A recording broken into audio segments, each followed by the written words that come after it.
Hello all and welcome to All Red. Liverpool smash United at Old Trafford, and the old rivalry has new wounds for the Red Devils as Arne Slot embarrasses his countrymate Erik Ten Hag in front of 70,000 United faithful. What a match this was. Absolutely delectable. This is the channel that is all Liverpool all the time. It's All Red. We did a live stream, live watch along on this one. It was so incredibly fun. Had the whole family involved. Hey, please hit that like button. Please subscribe to the channel. It helps us out immensely. And consider becoming a member, because that's a lot of fun as well. You get early access to videos and custom emojis and much more. Well, Liverpool completely smashed United. And first and foremost, I want to look at some of the players that really stood out for Liverpool. My personal man of the match was none other than Ryan Gravenberch.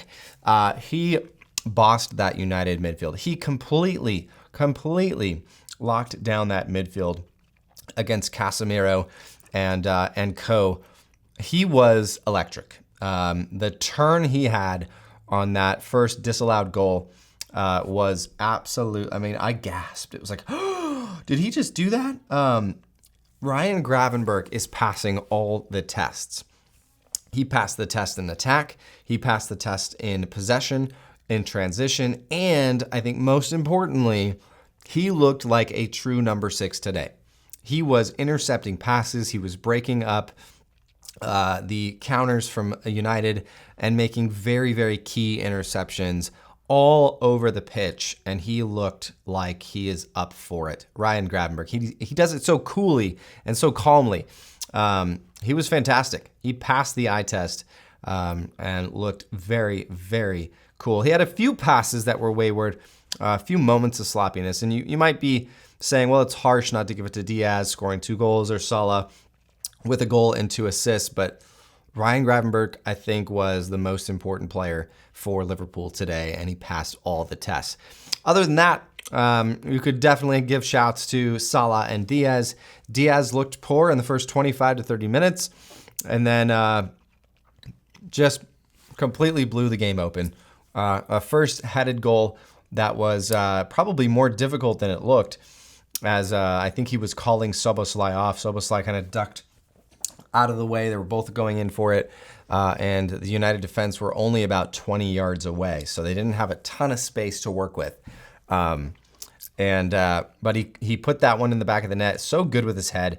And then that second goal from Diaz was absolute sublime, absolute class. It was boss lad, and it was a quick 2-0 lead. After that, it was Salah on kind of a counterattack, kind of came out of nothing. And Onana just, I mean, what is he doing? Onana was really the reason why Salah scored that. Salah put the shot in, and my gut reaction was like, it's an easy save. And then it was like, what? Onana was like on his far post for some reason. Just couldn't get over. But Salah, obviously, with the 2 assists to Diaz, and then scored his own goal. Dominic Szoboszlai assisting Salah. Szoboszlai was another one who I thought had a really good game, and probably should have scored. He definitely should have scored.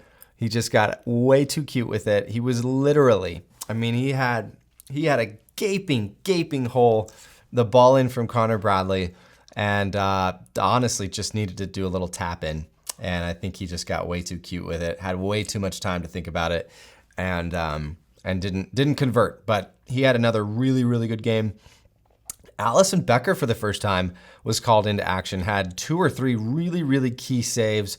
One against Xerxes, that was a point blank header that he saved, and did really well. Virgil and Konate, both very strong defenders back there. Konate was a beast once again, winning his duels. Duels won for both of them. They were 6 out of 7 duels. And then elsewhere on the pitch, Alisson won one of his duels and did really well. So Alexis McAllister was another one where if you didn't watch the game and you just looked at the stats, you might think, oh, Alexis McAllister was poor. But Alexis McAllister put in 90 minutes, was everywhere on the pitch, and was mainly our enforcer. several times. And I think on one of the goals this happened. It was either him or Salah. They just put their body into the United player who had the ball, took it back. It was not a foul. It was a good no call from Anthony Taylor, and we were on. And I think McAllister did that 2 or 3 different times and really set the tone. Liverpool looked the tougher team. Liverpool looked the more physical, the more in shape. You think back to the preseason when we saw Slot getting the guys to train, doing boxing, medicine balls. A lot of upper body strength, and we saw that on full display today.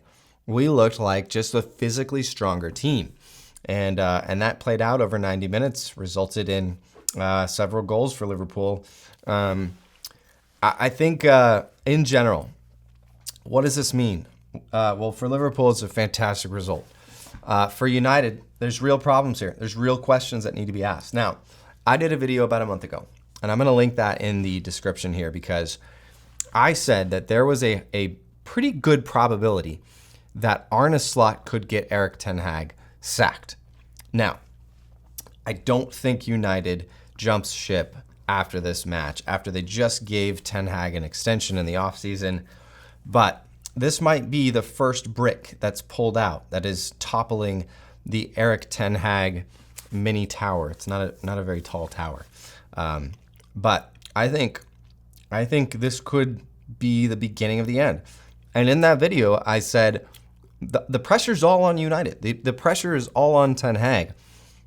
And you look at what they spent this season, 214 million euro spent by United. And we already know what Liverpool spent. It was, 40, and neither one of those players featured in the game. Obviously, Mamardashvili was the majority of that spend, and he's not even with the team this year.